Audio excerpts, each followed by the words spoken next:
I can't do it. Okay. We'll do it live. Okay. We'll do it live. F*** it. Do it live. I'll write it and we'll do it live. Thing sucks. High fly. Way back there. Doesn't have enough. It's gone. J.P. Crawford. It's a go-ahead two-run home run. What a great at-bat by J.P. Crawford. Had some good swings, took some close pitches, but finally timed one up and hit a moonshot out there to right field. Brissett's in trouble, and down he goes.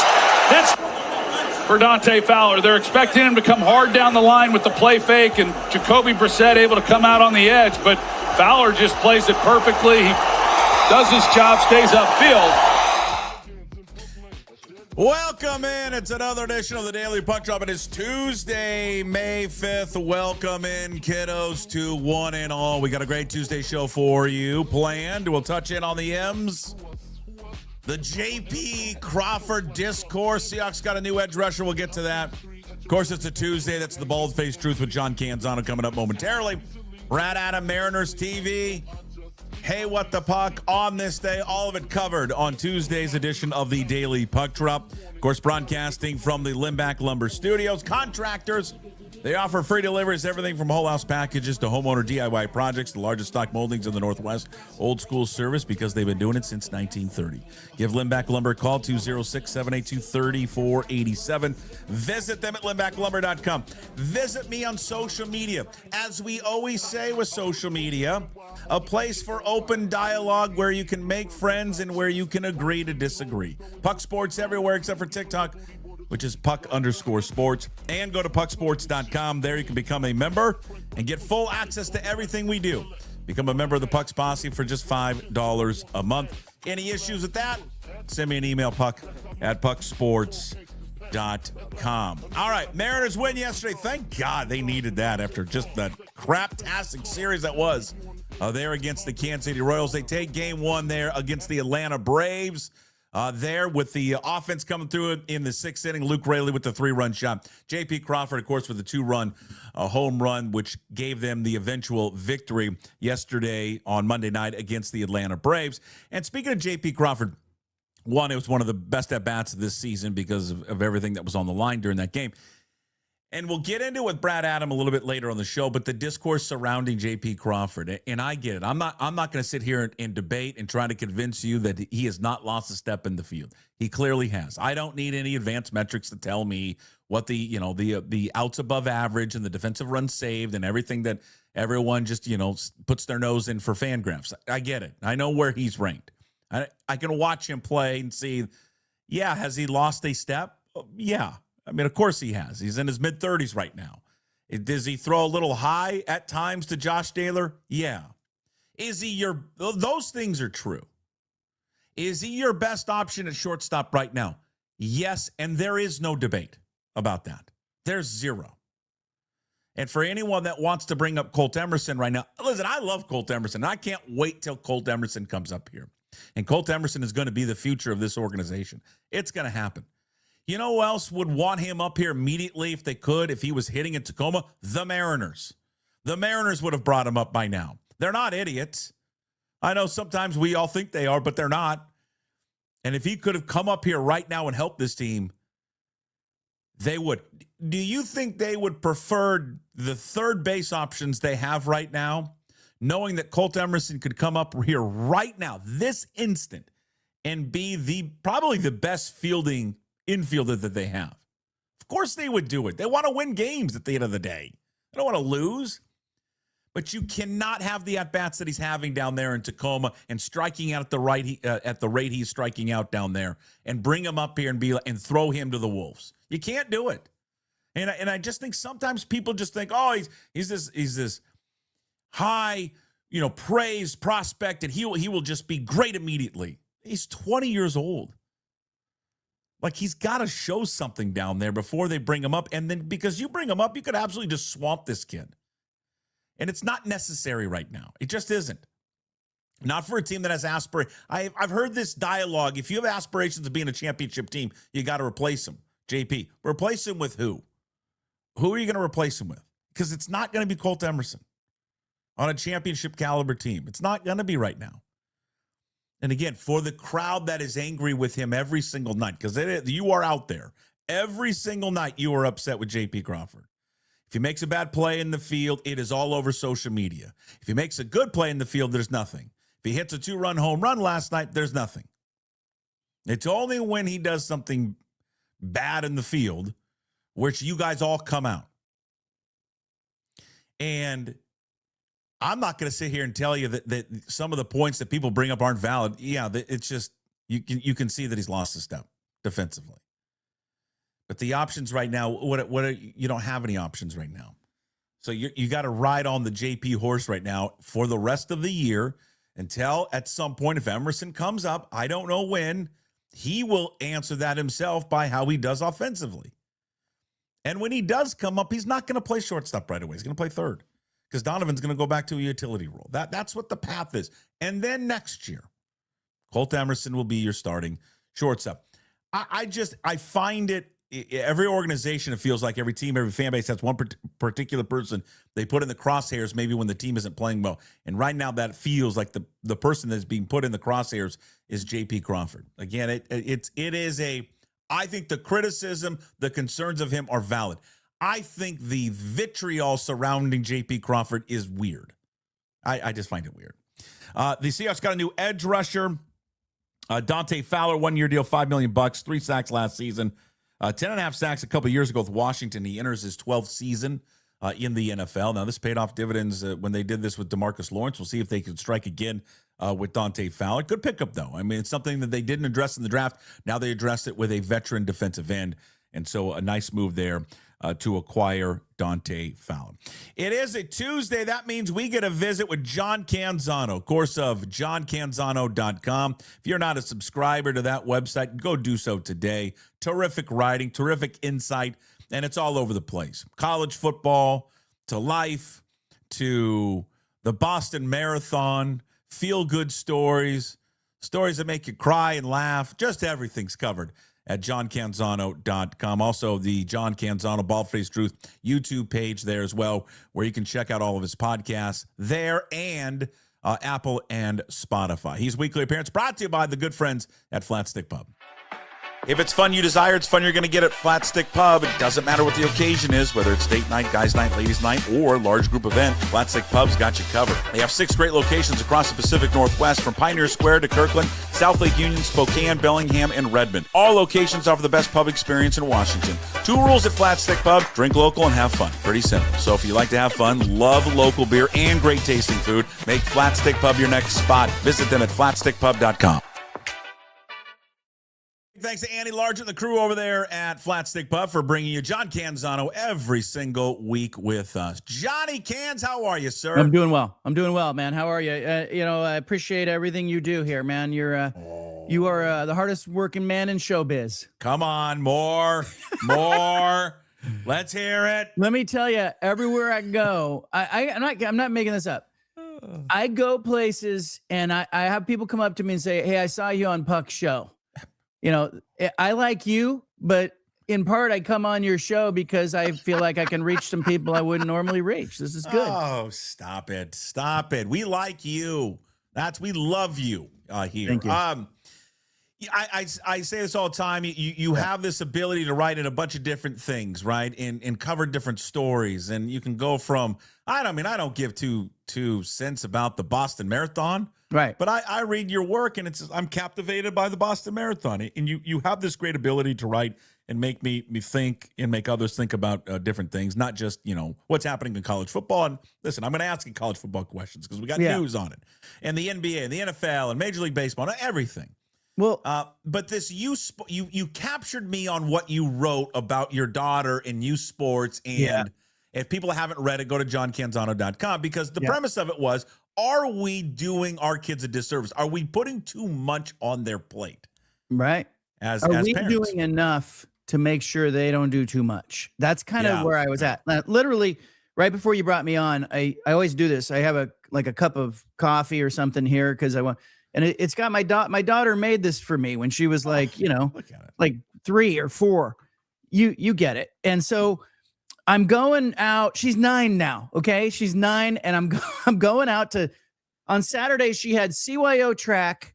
She's running the 400, the 100, the 4x100, long jump. Then she's going to a sleepover with her friends. She's coming back on Sunday morning. She's going to play club soccer. Then she's got 3-on-3 basketball in 24 hours. I kind of feel like we're overworking her a little bit, right? And we're going, oh, well, this is what she has to do. And she did. But on the way to track and field, we're watching this YouTube video of this guy who's a Cal sprinter, and he's explaining the race strategy, how to run the 400 like a pro. And I'm thinking to myself, this is good. She needs this race strategy to set a PR or whatever. And then I'm like, she's 9, Puck. What are we doing? She's 9. I went over to her after the 400. She did set a PR. She ran 118. Her previous was 120. She was real happy with breaking, getting into the teens. And I said, how did it feel? And she said, terrible. She said, it hurt. And I said, yeah, that discomfort is good for you. I was like, it's good to be uncomfortable, as an athlete. And then I was trying to explain to her, like, hey, you're only like 2 seconds away from having the best time in the region in the CYO. Like she got the number 2 time. And she wouldn't really look at me because she was playing leapfrog with her friends. They were leapfrogging each other by the long jump pit. And I thought, she's 9. What am I doing? And I think I'm a bad dad in that moment because there's a lot of motivation to give your kids everything possible to succeed. We're spending money. I saw that somebody on social media the other day said, hey, that club sport that costs $3,000 that really costs $6,000 by the time you're at the end of the season, that like it's the best $12,000 you ever spent. Like it's insane and it's off the rails. And I think in the end, we all know, I don't think we're all delusional. I think we know our kids are not going to be pro athletes, but I think we get sucked into the vortex of what's everyone else doing. How much the coaches say don't specialize, but then they schedule practices 9 days a week, and so they put you in a position where you have to choose between a family vacation and giving your kid a day off and letting them be a kid for the summer. There's a lot here to unpack. And I think the more we can talk about it, the better. There's a lot there. I mean, you've covered it all. I mean, I came by some staggering statistics. I was looking at this last week, in fact, and it is one of the fastest growing, if not the fastest growing industry in our country's youth sports. They project that we are now spending upwards to $60 billion a year on this.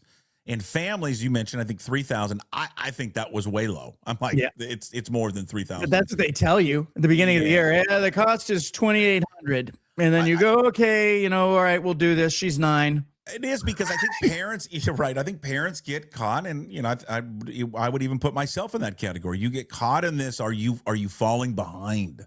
Are they going to fall behind? And I think it's always just a reminder that no one's going to fall behind.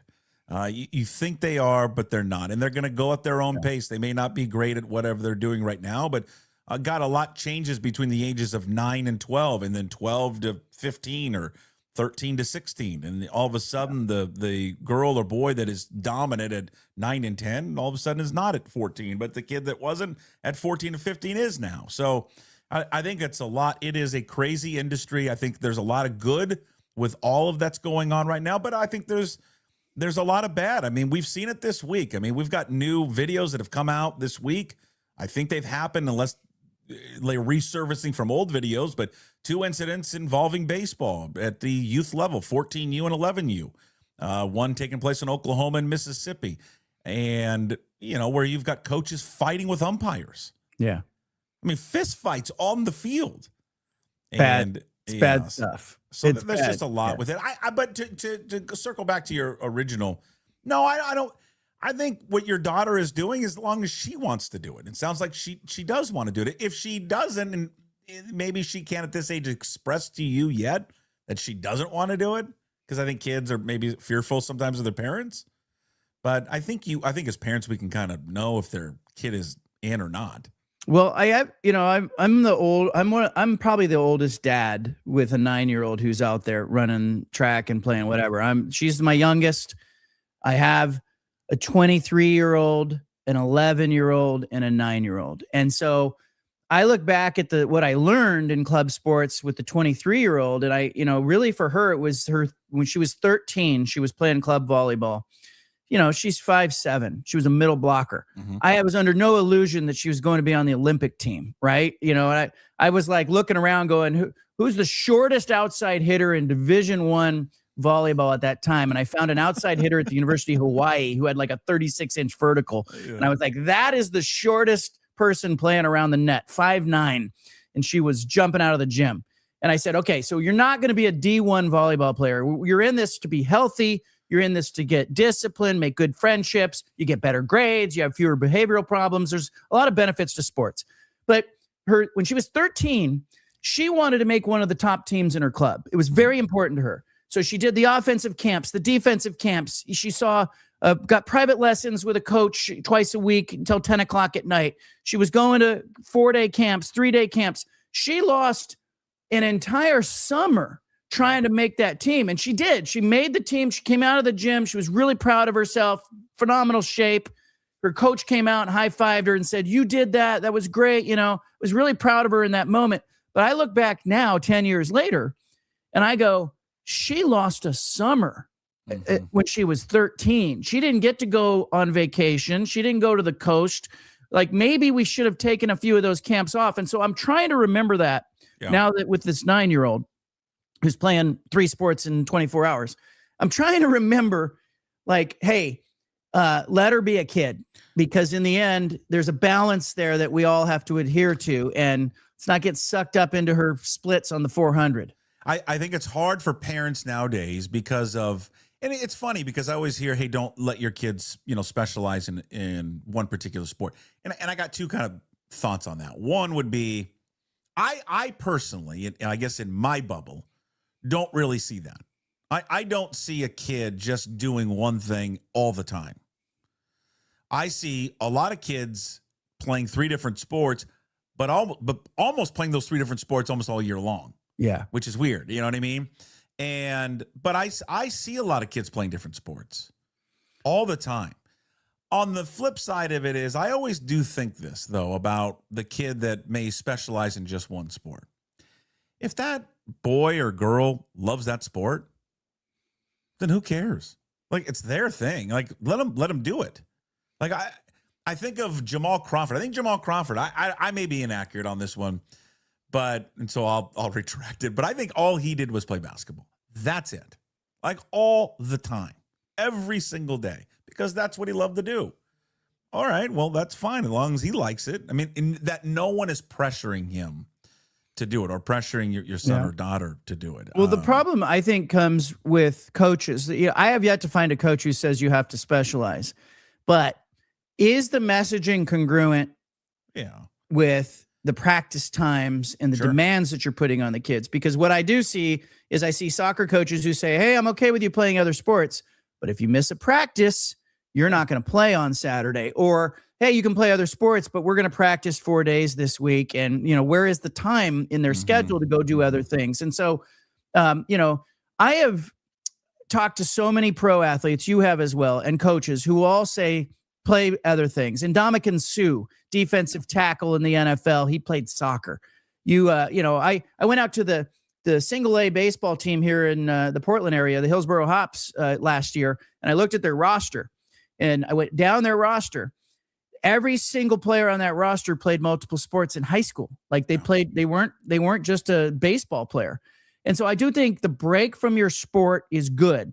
Josiah Molden, 5-star recruit, West Lynn High School, committed to Oregon. His brother, Elijah, went to Washington. Dad played in the NFL.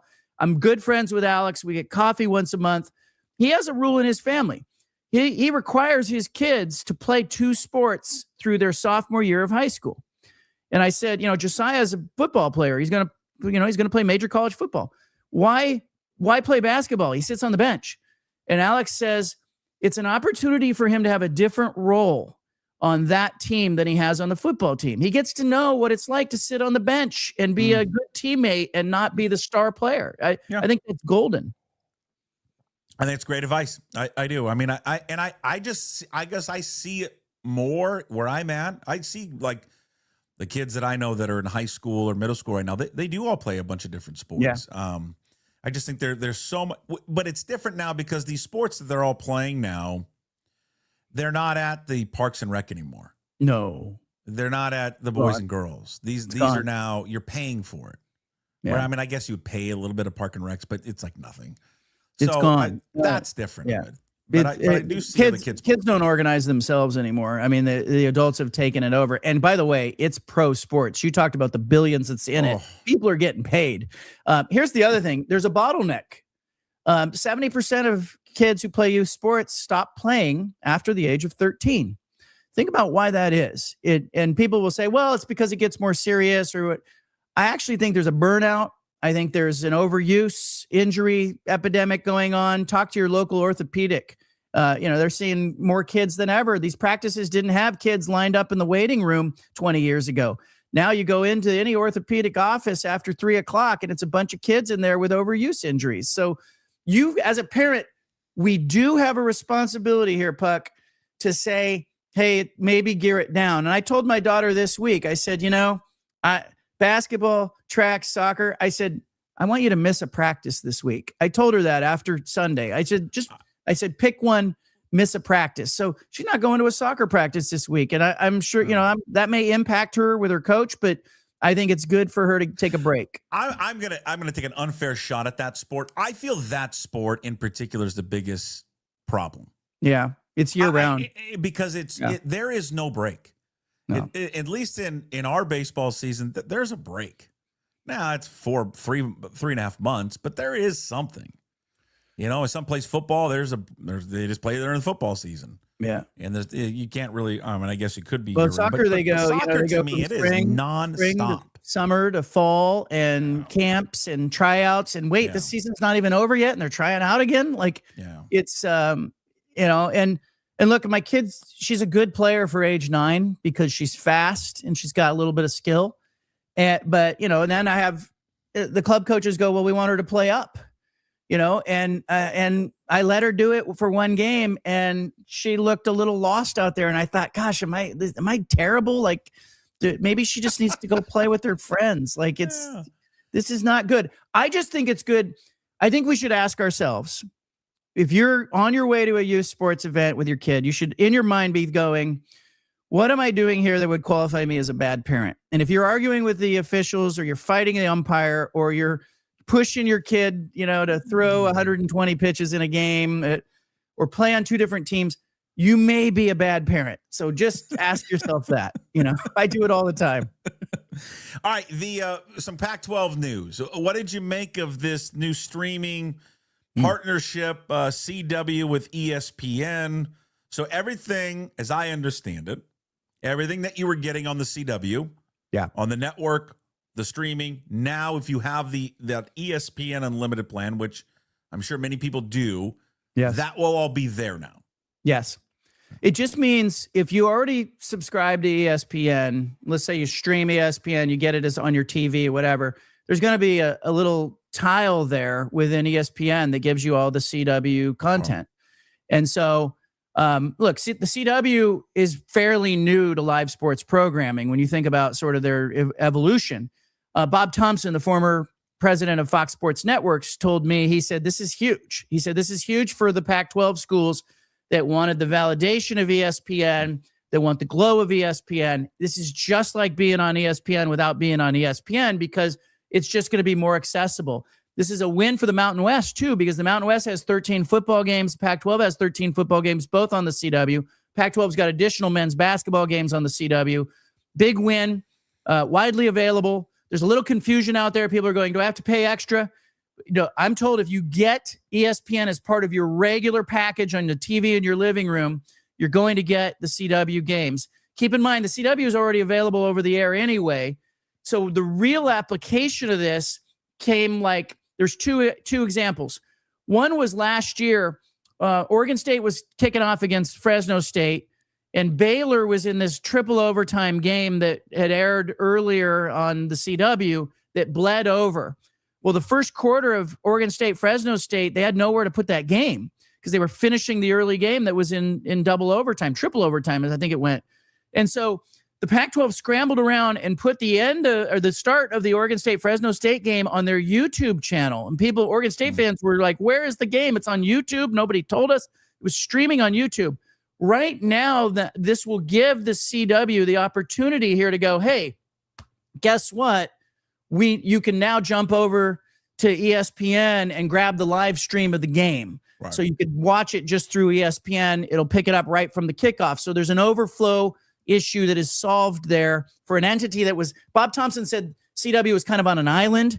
Now they are in the best living room in America, right? They're right there with ESPN. So this is a big win. The second way that it helps is, let's say you're out at the grocery store, you're at your Little League game, Puck. You're going to be able to go on your streaming provider on your phone. You're going to be able to access ESPN's stream of the CW content. I found it hard to find on the CW's app in the last 2 years.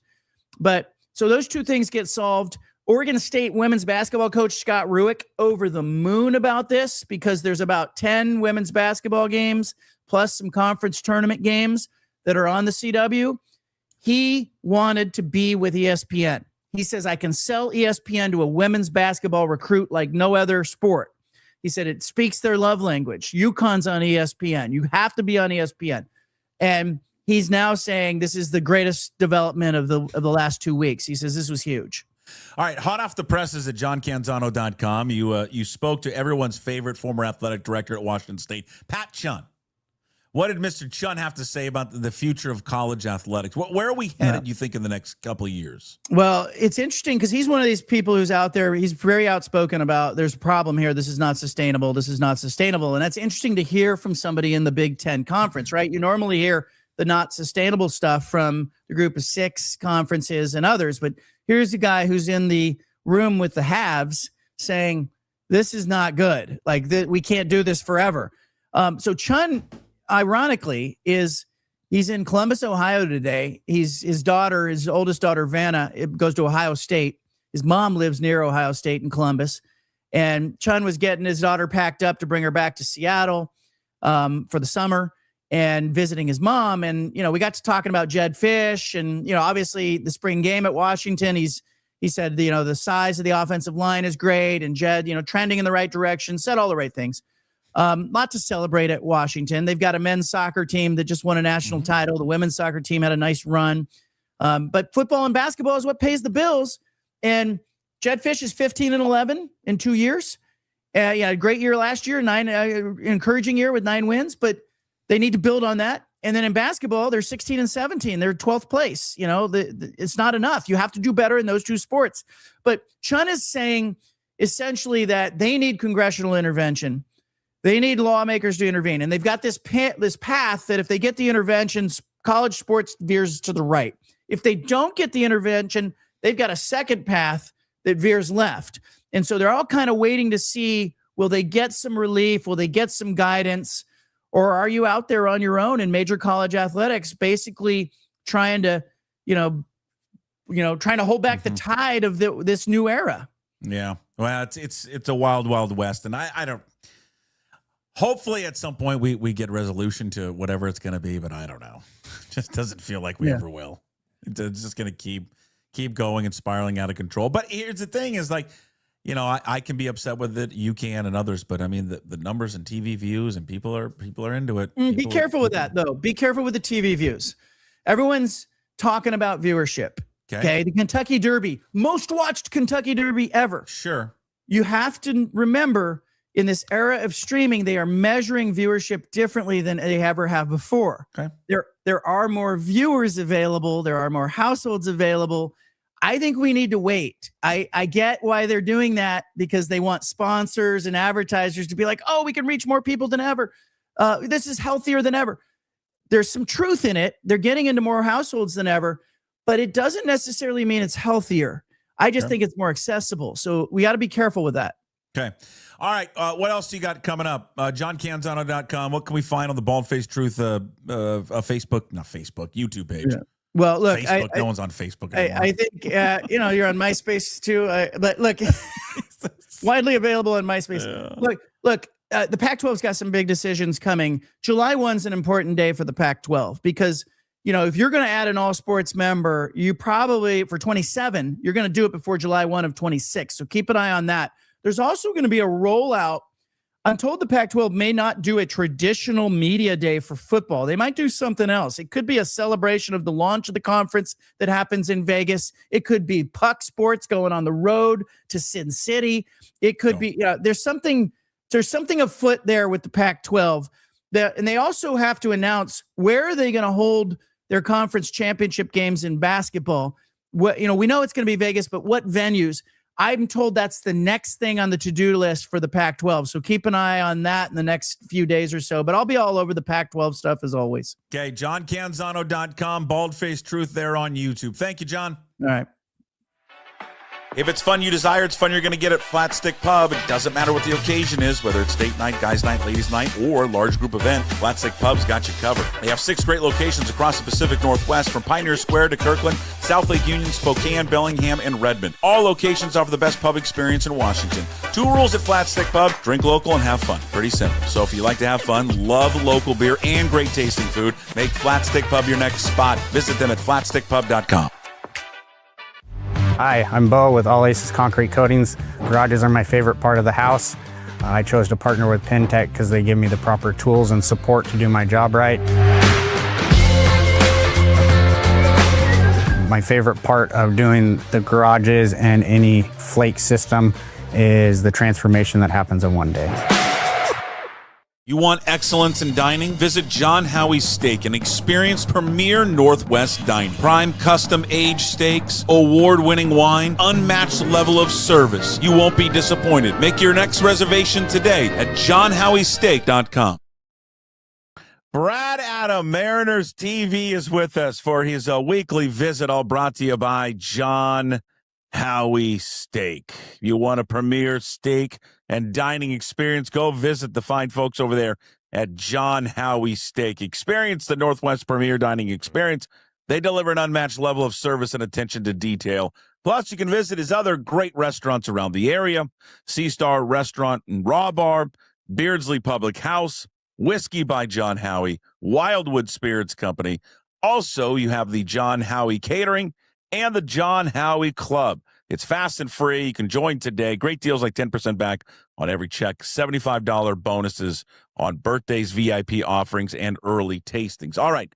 Before we get to the questions that I have, I got a lot of questions. All right. All right. It's good to see them finally get off the schneid, get a victory there over the Braves. Good one there on Monday night. They rallied there in the 6th inning. The Raleigh home run, 3-run shot. The J.P. Crawford 2-run shot. It was not a good series there against the Kansas City Royals. I mean, it's been up and down, right? Good road trip, come back home. They tend to always do this. They have a great road trip. They come back home. Everyone's kind of fired up, back to 500, right. And then it's like, wah, wah. And then they get swept by the Royals, but at least they took game 1 against the Braves. Yeah, and that was a huge win last night for a lot of reasons, right? Like you mentioned it, they come back home after the good road trip, get swept by a team that they should beat. They're in a part of their schedule where they should really be piling up some wins. Outside of the Braves, you go Chicago, Houston for 4, and then the White Sox again. I know you're going to face Jared Kelenic, but if you can control him, I think they got a good chance of beating the White Sox. Puck, you didn't like the joke? No, okay. I didn't. Oh, I'm sorry. But, it's too early for jokes, Brad. I'm sorry. The Braves, we say it every year, right? They always come in with the best record in baseball, the best offense in baseball. And for the last 2 years, the Mariners have beat them. Hopefully, they'll be able to beat them again in a series. They have not lost a series this year. They've been just a juggernaut this year, and they look great. Yeah. It's 4-0 in the 6th. You got J.R. Ritchie, the pride of Bainbridge, dealing. Oh, he wasn't really dealing. It was amazing. He only gave up 3 runs. You walk 6 and hit a guy, and you only give up 3 runs. That was some escapism by the youngster. But then the 2 home runs, and then the bullpen, Puck, which is going to be really interesting over the next couple of weeks to see how Dan manages that bullpen, which is now down Brash and Speier. It's going to be really interesting. They come through last night and Munoz saves it. So a really big win, a good win in game one for sure. It was good finally to at least in that series there against the Braves, but their ability though, I guess I wonder this because this is not just a New Year trend, a new this year I should say. This has been in the past where they come back home with all this momentum and they do this like all the time, and I'm just wondering like, God, what is it about them? Yeah. Why they always they do it to us every year, right? At the beginning. Time. Yeah, it's never a great start. Some players are cold in April. We know Julio and the other guys maybe it takes them a while to get going sometimes. But you're right, it's never seemed to be a good start and something where you just kind of build and stack wins. And it's like an easy season, right? Not going to happen for these guys. I think Donovan out certainly hurts and Cal out for two of those Kansas City games. And then again last night. Obviously, that's huge. They're really being cautious with him, yes, saying he's day-to-day. He checks it every day at the park to see if he's okay to play. It's a yes or no, right before game time. You're like, I'm a conservative guy, Puck. You know that. I lay up on par fives. Yeah, sure. Not that I could get there in two anyway. I drive the speed limit roughly. I'm not like you. I don't drink before noon. I think that. Why? Why do you have that rule? I don't know. What's wrong with you? I think now that to give Cal a breather, it's been 4 days, I would put him on the IL and just give him another 6 days. You can put him on a 10-day IL. He'd still be eligible to come off in Houston if you want to. So he'd miss the Braves. He'd miss the White Sox. He'd rest up, get healthy. Something is up with this injury. I mean, just first of all, don't tell me you don't have the results of it already. You're a Major League Baseball team that has access to MRI machines, instant feedback and results. It's like within 2 hours you get those results. Well, probably less. So don't give me this BS that, we're still waiting for the results. You know what it is. I don't know. I don't know why all the mystery behind it. I just think he's got an oblique strain. Just come out and say he's got an oblique strain and move on. Right. And he's trying to play through it and avoid the IL for the first time in his career. Then just say that. I don't know. I'm with you. I don't know. But at this point, you've already got Pareda up. He's already played. You've got two catchers already. I would just IL him and just give him a few more days rest. Yeah, but that's me. So I don't know. But it feels like it's happening though. It felt ominous what Dan Wilson I think said on Monday night before the game. It just kind of felt that we're going to go in that direction anyways. I guess the worry that many fans have is just how long will it be? Will it be something that's just 10 days, or is there something where this is longer? Because it almost feels that way a little bit. But then you're reminded, but he's taking some hacks before games, so maybe he is okay. He's literally testing it, before the games. And so they're waiting. There's no lineup until, close to, what was it yesterday, close to 4:30 or 5 when he tells them if he can play or not. So, if you're that close, that's great. So to me, that means, it's certainly day to day, or maybe you put him on the IL for another 6 days. So then he's good in the 10 days. But I don't, it doesn't seem like it's one of these things that's going to linger all year. You knock on wood, you hope not. It's not like a Raleigh last year when he went down after taking a swing and couldn't move for weeks. Okay, it's not like that. Sure, but we don't know that. I mean, did the Brendan Donovan thing seem like it was a big deal? He didn't seem like it. True. But coming off double sports hernia surgery for him, and he's going out today, so he's got two days of rehab starts in Tacoma or Donovan. Arkansas, this is Brendan Donovan. Going out today. And hopefully he'll join the team in Chicago. But for Cal, they're hoping he avoids all of that. So again, we'll probably do the same thing today, right? Dan Wilson will say, "Well, he's going to test it. Feels better. We'll see if he can go." Hey, and whatever it is, I think it's obvious to everyone. Whatever he's going through, it's got to be pretty damn painful to keep this guy out of the lineup. Exactly. I mean, he wants to do everything to play every single day. I mean, what was it? I can't even remember. Was it 2 years ago that he played with the broken thumb? Right. Yeah. broken tendon or broken thumb, something. I think there's tendons in the thumb. Yeah, played another 60 games with that broke. They kept trying to figure out ways to make a pad and tape it and figure out how to fit it in the glove.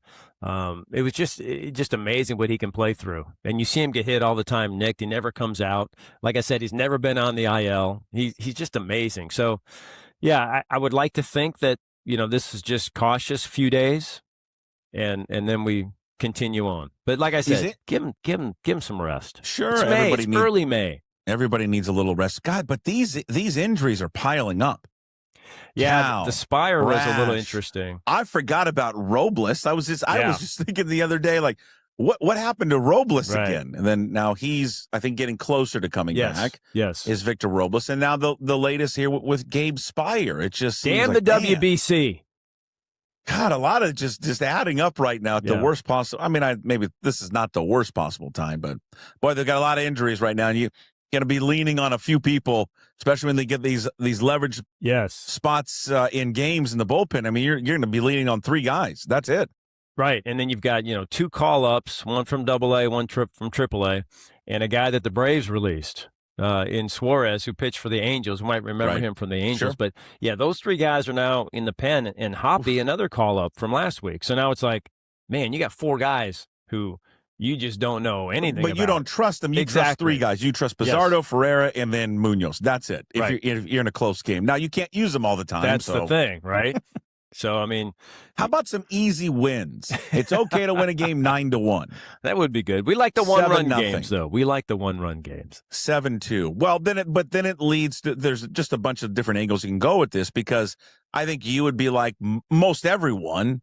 I don't think anyone would say, no, he needs to go back to the bullpen or go back to the minors. Emerson Hancock's going to stay in the rotation. They're not going to take him out. Has to. How can they take him out? Especially with when they've got, eventually Bryce Miller coming back, which leads us then, if when he comes back, what do you do to Bryce Miller? Great question. I think you throw him. I mean, Kruger, I talked to Bill Kruger about this and he brought it up. I just throw him in the bullpen. Start with Miller in the pen? Yeah. He'd be the logical one, because you're right. Hancock's not coming out, and Castillo's not a guy who's a bullpen guy. You don't do that to Castillo. And he's not coming out, and you're not doing anything with him. You owe him way too much money. Right. Exactly. They're not going 6-man. I'd have a real hard time believing that. Right. Yeah, maybe Miller is a candidate there. It's an interesting, I guess, good problem to have. And it's a great problem. Jerry DiPoto and Justin Halder have been saying this the whole time, like, great problem to have. We'll figure it out. I don't even know if they've got a definitive plan, because, they're kind of waiting to see what happened and who's doing this and that. And Castillo could be another injury too. That's the other thing. Castillo was a little better. Miller is scheduled to throw 2 more starts before joining the team. Wednesday in Everett would be the first, and then another one. So let's hope those go well, right? And then decide what to do with it. It's an interesting problem to have, for sure, but I just don't know which way they're going to go. So I think you're probably right. Maybe at this point they don't know which way they're going to go, and I think you can hold out to see if there's going to be somebody may come up on, again, the way this is trending, somebody may come up on the injury report here in the next week when he's coming up. But I think if everyone stays healthy, I'd put a lot of money he's headed to the bullpen. And that's a good point, too, because we just talked about how thin they are. Would you like Bryce Miller coming out to throw 2 innings? Absolutely. 100%. Absolutely. No offense to those other guys, but Miller is a superior pitcher to those guys. And no he can give you Bryce length. Miller, but this was the chatter about Bryce Miller coming out of college, that this would eventually was going to be his role anyways. True. But he was your best starter in the postseason. He was great. Yeah.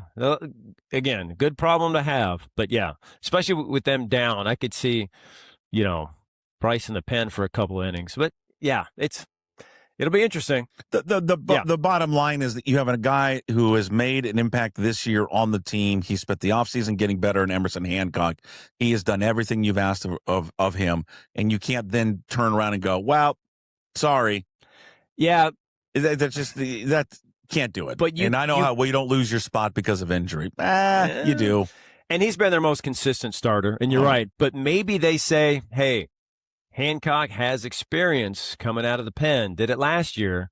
and we can use him for multiple innings. Maybe he's the guy. Maybe that's how they spin it and say, as opposed to these other guys who have to learn the role. Emerson knows how to get up. He knows how to get ready, get loose in the 6th inning and pitch a few innings. I mean, I don't know, but you're right. He's been light years better than last year, way more consistent.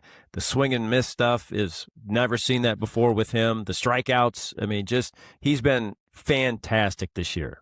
Hey, how do you think that this year's gone for Logan Gilbert? I thought Monday night, I mean, he got through it. He gave up the 4 home runs. But, Brad, he got hit hard. Like hard. Really, really, really hard. He was fortunate to give up 4 runs. He was damn lucky to give up 4 runs. He should have given up a lot more than 4 runs. He just, I don't know. He doesn't look the same. I mean, his ERA is around, I think, 4.5. Just doesn't look like the same pitcher that he's looked at in the past. And I don't know if it's just a wear and tear or what is it, innings on the arm? I don't know what it is either. You're right. I don't think so. I mean, I think he's healthy. I think that he has had a hard time putting away hitters this year. I mean, he didn't get a lot of strikeouts last night, but the strikeouts are still pretty good. But it takes a long time for him to get through a lineup sometimes, like a lot of foul balls. His stuff is still really good. I think he's got the best stuff-wise on the staff. But he just hasn't been able to get deep into games. The pitch count has really gotten him this year. It is kind of interesting to look and say, well, he's good, he's healthy. Some of the numbers are still good and in line with what he's done in his career. Yet it's just not the same results. You're right. I think it was just his 2nd win last night. The ERAs, it's just, I don't know. I don't know what it is. I mean, he's still good, obviously. He's still good, right. And he's not great. He's just not. He's not your dominant number one. He's not your front line right. of the starter anymore. Gotcha. At least this season. Right. I wouldn't say he's anymore. It's not only been pitching 8 that starts. way right now. I agree. But it's only been 8 starts. I know. But, hey. But you're right. And you can say the same about Castillo. He's certainly not the same pitcher he was last year, but 7 starts. I guess I always wonder this with Logan. Is it at times when you got all this arsenal and it's fun to have all these different pitches? Mm-hmm. Would it be just wise to simplify it a little bit and not have to use every single pitch? And maybe just use, we're going to go to my 2 best, my 3 best, and we're going to kind of stick with that. Maybe they do like that. He lives and dies just with one. Well, he'll use a lot, but he'll live and die with that split finger. Right, especially with 2 strikes. Right. Right. He's just, and it's kind of feels like it's coming. It just uses it a lot. A lot. Right. Man, his fastball's been getting hit lately. Mm-hmm. I don't know. That's an interesting one, but I mean, I don't think I would not worry about him. Why do you think? I don't know if you spend much time on social media. I'm trying to take myself off of it a little bit, but how much time are you on X, Twitter? I do check it. Yeah. Every day. Sure. Don't engage really, just kind of see what's going on. Right. Sometimes if the mood strikes me, I'll type in something, a little post, but not a lot. I should probably do more. Are you aware of this? I talked about it a little bit earlier. Are you aware of this JP discourse, JP Crawford? I am aware of that. Fan feedback on him? Yes. Okay. They are. And I'm sure he's aware of it too. I would think so, because he does snap back sometimes, checks. doesn't he? Oh, he checks. And checks he'll a lot. Respond. Yes. They are out for blood. They are out for blood. They're circling the waters, man. It is like, damn, and I'm going to sit here, and I'm not going to. I want to preface this by saying, I'm not in here with you carrying the banner for JP Crawford and trying to say all these people and their issues and their gripes are uncalled for. Listen, I can look at all the advanced metrics of fielding, and I don't know which ones people give more credence to. I mean, I know which ones they do, defensive run saves, the outs above average, all that stuff. So I get it. I mean, I can also watch it with my own eyes like everybody else, and I can see that, okay, has he lost a step playing the position? Yeah, I mean, I could say that his range is down for sure. Sure. Is he getting to balls that normally in the past he would have gotten to? No, he's not getting to those anymore. And as every player ages, this is what tends to happen. Does he throw the ball a little high to Naylor a lot? Yeah. Yes. I would say that defensively, I think he has had a Gold Glove, right? Yeah, he had a Gold Glove. Yes. In 20, I mean, I've never thought of him always as a consistent Gold Glove shortstop. Like, I don't think he's ever been that. But I think it has almost gotten personal with people with him. And I'm not saying that there are issues with him, and it's mainly about fielding, it feels like, with him. Mm-hmm. Because hitting-wise, he's always been kind of pretty consistent. But they've taken his fielding anytime he does anything in the field. It is immediately right to social media about how terrible he is. Right. He needs to be removed immediately. I mean, even a few games ago when he made the error, but then came back, or I don't know if it was an error or not, but then came. Yes, against the Royals. It was an error. But then he comes back and makes a great double play, right? Yep. But no one then talks about that play, says anything about that. Right.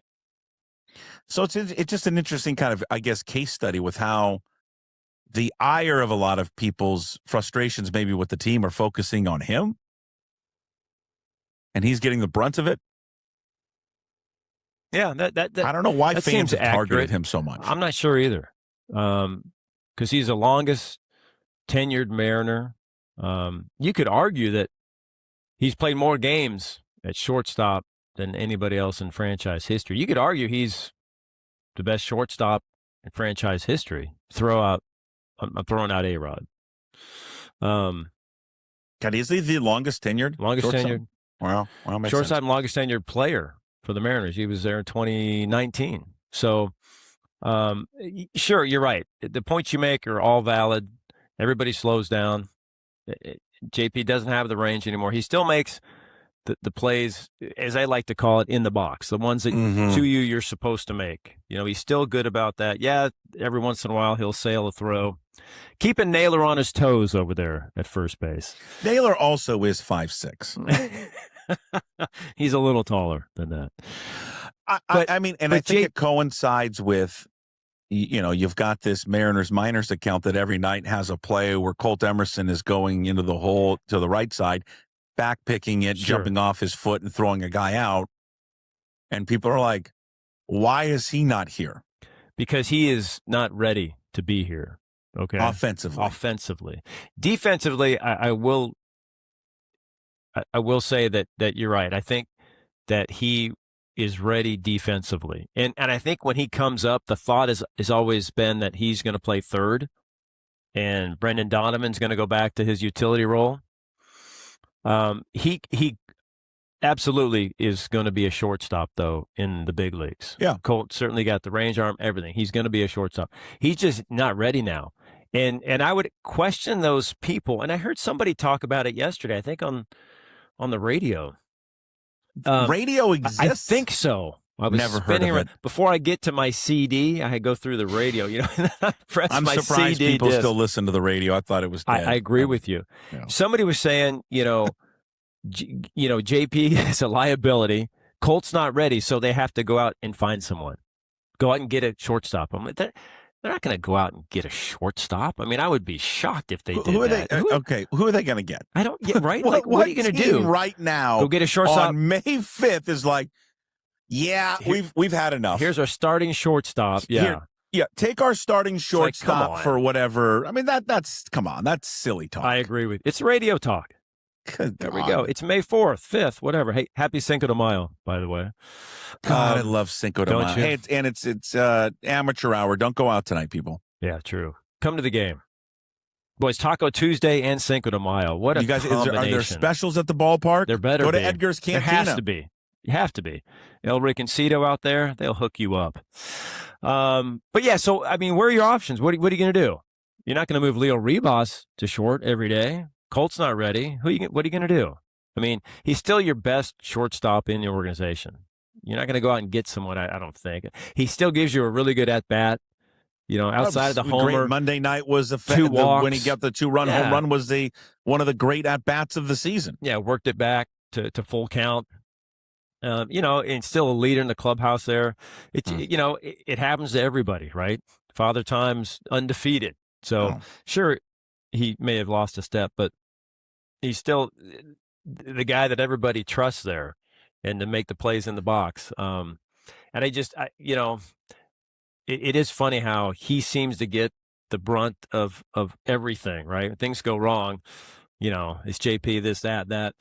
So, yeah, I don't know. And I think that he, as you mentioned, he notices and sees it, and maybe it's something that'll motivate him.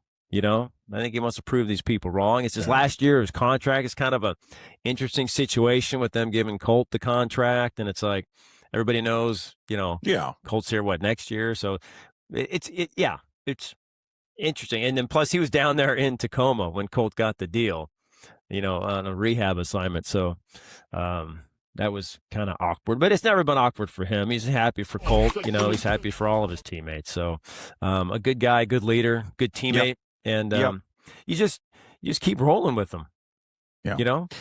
It's true. He has the similar qualities that you have. Trustworthy, loyal, a rock, always there every single day. Steady. I like that. For Mariners television. Never too high. Never too high. Bringing the golf clubs with you on the road to Chicago. We've got, but it's rain. It's off and on Thursday. It's an off day, and we're like, come on, guys. So I'm hoping it clears up, but we'll bring them. Playing Thursday. Did you have a brother out there? I do. He's going to be out of town, though. So it's a bummer. Perfect. Actually, crash his house. Throw a party. There you go.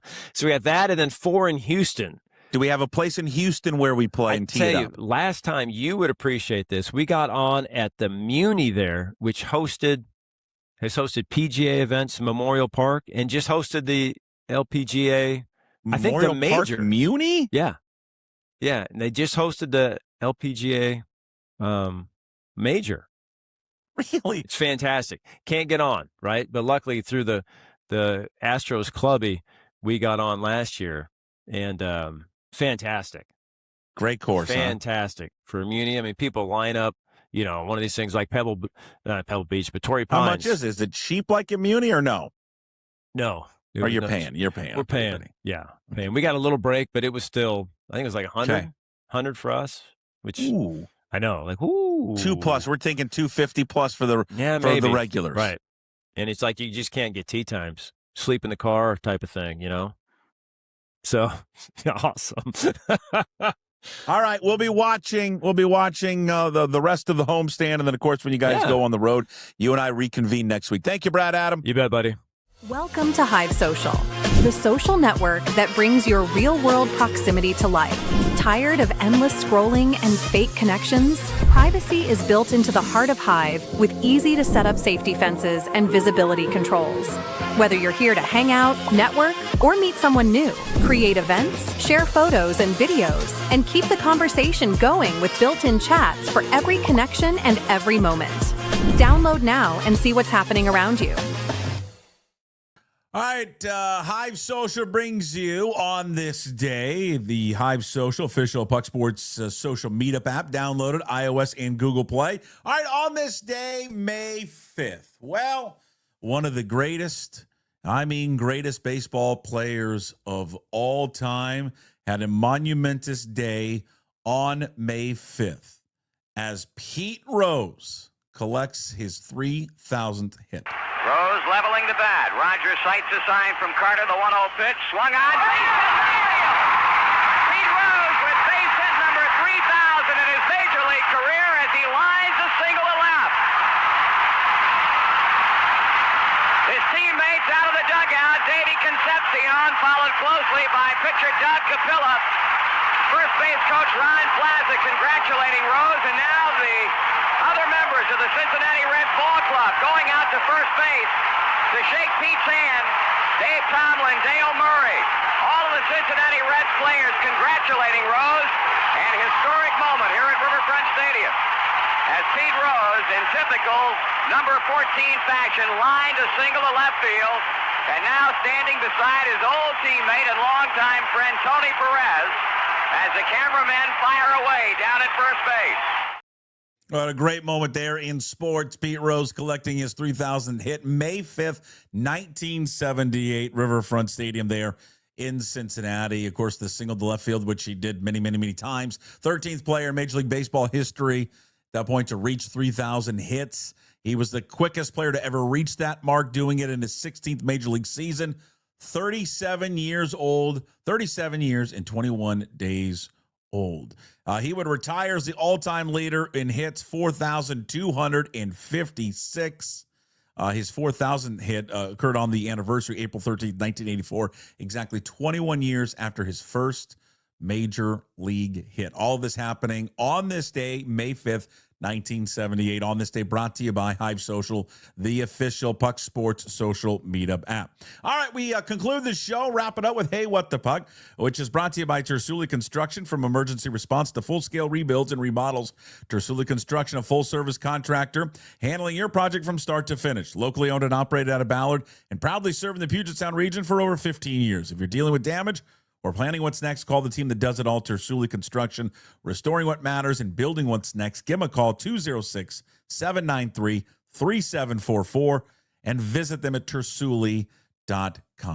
You can also, when you go there, tell them Puck sent you. We love the crew over there at Tersuli.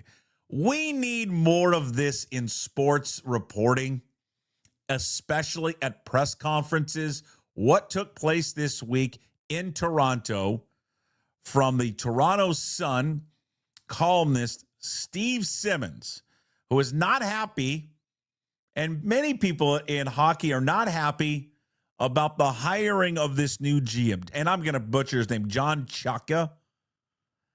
And Steve Simmons goes right after the CEO, Keith Pelley, of the Toronto Maple Leafs, and does not hold back. Steve Simmons, Toronto Sun. For Keith, you talk about the due diligence that you did on John prior to hiring him and now hiring him.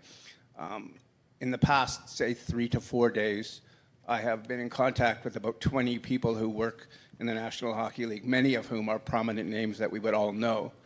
And of the 20 people I spoke to, one was supportive of John's hiring, and the other 19 thought it was a sham, to be perfectly honest. Words were used like con artist, liar, salesman.